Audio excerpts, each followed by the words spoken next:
मैं हूं सागर कुमार और आप देख रहे हैं द न्यूज रेड।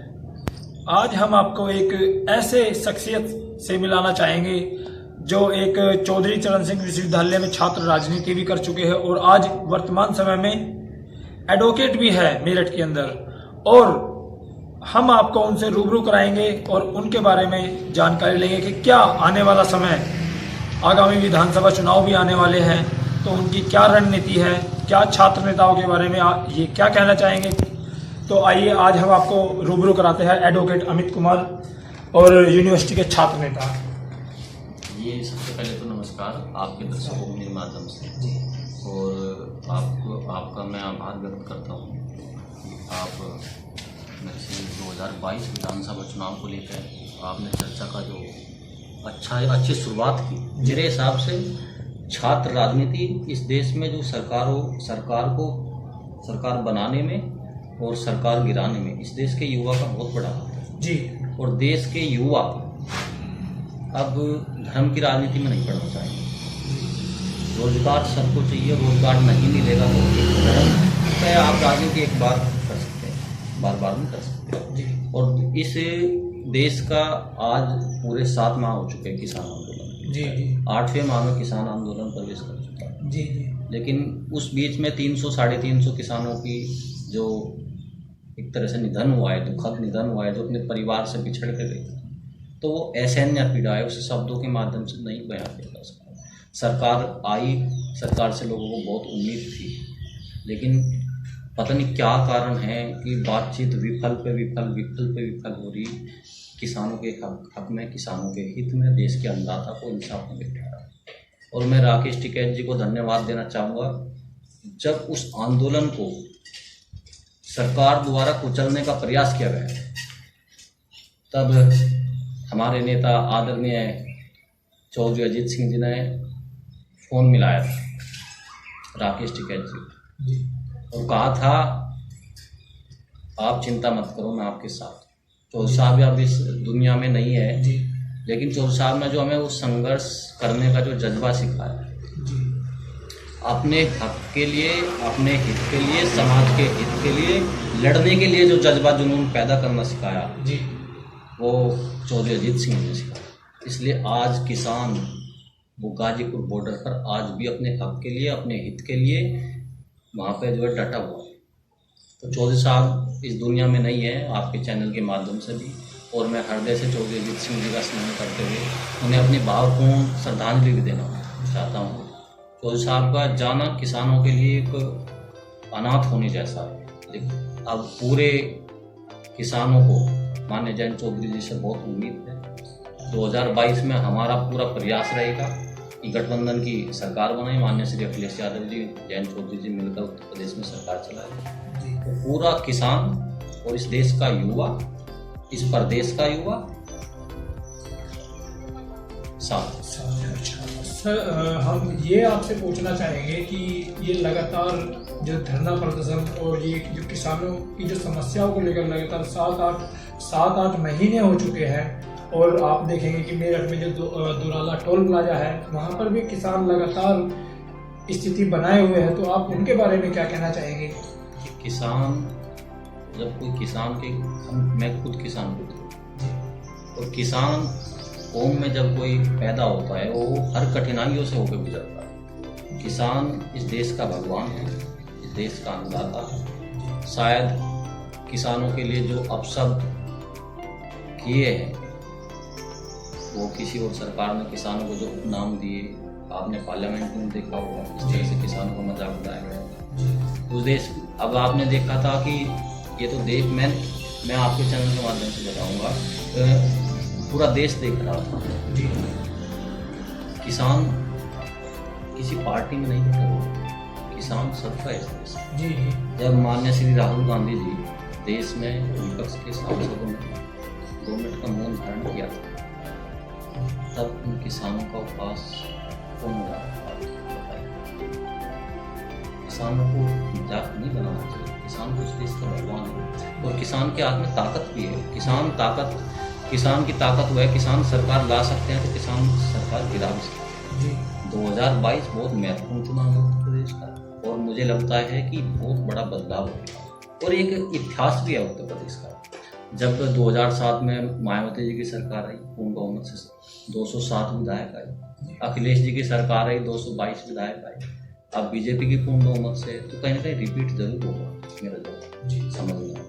क्योंकि रोजगार देख लो आप, अब जैसे कोरोना काल हुआ है, कोरोना काल में आप देखिए हमने जो है हिंदू मुस्लिम के नाम पे वोट लिया, कितने हॉस्पिटल खुले हुए, यूनिवर्सिटी कितनी प्राइवेट खुली, कितनी सरकारी खुली, आपको देखिए शिक्षा का निजीकरण हो रहा है। किसानों को कहते थे कि 24 दिन में पेमेंट दिलाएंगे, आज तो पेमेंट नहीं आया। नौकरी वाला आदमी फिर भी खड़ा हो जाता है। आज के समय में जो गन्ने का पेमेंट है वो दिसंबर तक का आया हुआ। गांव का आदमी जब उसके घर में चूल्हा जलता है, चूल्हा जलाने से पहले बहुत आवश्यक सामग्री की आवश्यकता होती है। उसका सब किसान का सब्जी खाने को मन करता है। एक संपन्न किसान सब्जी खाता है तो एक किसान ऐसा भी होता है जो दूध से रोटी। जी, तो किसान के दर्द को कोई नहीं समझने वाला है, कोई पेमेंट नहीं देता। अब चुनाव आएगा, और एक वाक्य और आपको याद दिलाना चाहता हूँ। लोकसभा चुनाव हुआ, बिजनौर में माननीय प्रधानमंत्री श्री नरेंद्र मोदी जी की रैली। उन्होंने कहा था भाइयों बहनों सरकार आई तो पूरे उत्तर प्रदेश में चौधरी चरण सिंह किसान को खोला जाएगा। क्या हुआ? तो साहब की पुण्यतिथि पे गई तो साहब एक ऐसे लीडर थे जिनका चाहे कोई सत्ता पक्ष हो या विपक्ष, तो कोई अच्छा हो उससे अच्छा कहना चाहिए, चाहे पक्ष का चाहे विपक्ष का हो। सुषमा स्वराज जी है, नितिन गडकरी जी उन्होंने अच्छा काम किया, जो अच्छा है उससे अच्छा कहना चाहिए। तो ये सब झूठ के ऊपर राजनीति नहीं हो सकती। जी, अभी जो आप देख रहे हैं कि यूपी में सरकार चेंज जरूर होती है, और उसी को माध्यम में रखते हुए कि चौधरी साहब आज इस दुनिया में नहीं है, लेकिन उनके पुत्र माननीय जयंत जी एक अच्छे लेवल पर समाज को बढ़ाने का कार्य कर रहे हैं। तो आपकी उनके बारे में क्या राय होगी? पश्चिम उत्तर प्रदेश की राजनीति के बारे में और अपने अनुभव के बारे में आपके चैनल के माध्यम से अपने विचार साझा करना चाहता हूँ। जी, जब मैं 2007 में हाई स्कूल में था, तब कांडला विधानसभा सीट होती थी, बुढ़ाना विधानसभा सीट नहीं होती थी। जी, तो कांडला विधानसभा सीट से लगातार 6 बार विधायक रहे हैं वीरेंद्र सिंह, जसाला गांव से। जसाला परिवार का एक अपना इतिहास रहा है। चौधरी अजब सिंह जी उनके ताऊ जी विधायक रहे, उसके बाद चौधरी वीरेंद्र सिंह जी रहे, अब तो उनके पुत्र भी राजनीति में मनीष चौहान शामली के जिला पंचायत रहे। तो उस टाइम पे बहुजन समाज पार्टी से चौधरी बलबीर सिंह चुनाव लड़ रहे थे, खतौली से योगराज सिंह चुनाव लड़ रहे थे, जानसठ से यशवंत सिंह जीते थे, तो जानसठ में विधानसभा सीट होती थी पहले, अब तो परिसीमन हुआ 2012 में तो सब बदल। तो राजनीतिक हिसाब से जो मैं आपको बताना चाहता हूँ, पश्चिम उत्तर प्रदेश का जो 2013 का जो दंगा हुआ, अब आप देखिए मैं मानता हूँ वो बेहद गलत हुआ, ऐसा नहीं होना चाहिए था। सामाजिक ताना बाना टूटा, और दंगे से कभी किसी का फायदा नहीं हो सकता। दंगे से फायदा हमेशा देखो घटना कवाल में हुई और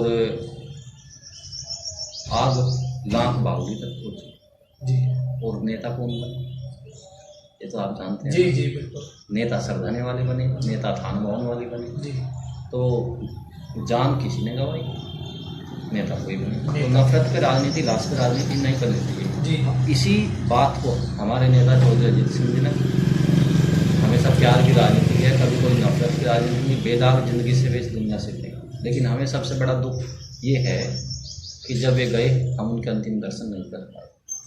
अब 2022 का विधानसभा चुनाव है, उत्तर प्रदेश का किसान गठबंधन एक एक वोट करके चौधरी अजीत सिंह जी को श्रद्धांजलि देगा। चौधरी अजीत सिंह जी को कभी भुलाया नहीं जाएगा। किसानों के हित में उन्होंने चीनी मिलें लगवाई, बहुत सारे कार्य किए। चौधरी साहब ने कभी ढोल नहीं पीटा काम का कि मैंने ये कर दिया, मैंने ये कर दिया, काम करा दिया, छुट्टी। हमेशा अड़े रहे। अब आपने देखा होगा जब किसानों पे लाठीचार्ज हुआ 2 अक्टूबर को 2018 को, जी तो सबसे पहले उन किसानों के बीच में चोर साहब बेहोश हो गए थे किसानों के बीच में। जी। तो बड़ा दुखदाई है चोर साहब का जाना वास्तव में।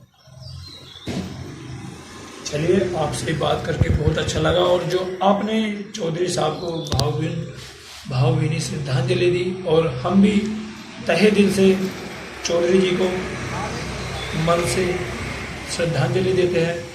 और लगातार इन्हीं खबरों के साथ बने रहिए।